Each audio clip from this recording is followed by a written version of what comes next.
Video সবাই নামতে বলছে হ্যাঁ ভিডিও চলতেছে এবি পার্টির আপনার নেতৃত্বে যারা সবাইকে নিয়ে চমৎকার একটা এনভায়রনমেন্ট চোখে পড়ার মতো, যেখানে ডেলিগেট ছিল 5,000 ডেলিগেটের উপস্থিতিতে 2025 সালের এবি পার্টির প্রথম জাতীয় কাউন্সিল অনুষ্ঠিত, যেখানে চেয়ারম্যান পদে 3 জন প্রার্থী লড়ছে।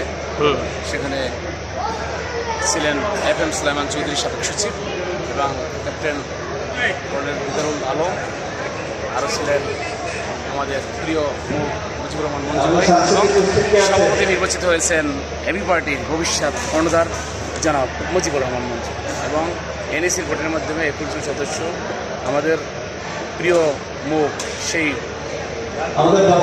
রাজপথের লড়াকু সৈনিক তারুণ্যের আইকন মিস্টার আসাদুজ্জামান ফুয়াদকে সাধারণ সম্পাদক নির্বাচিত করেছেন।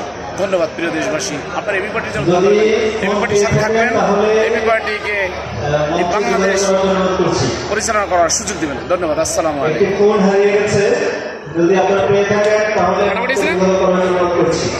আপনি কোন সময়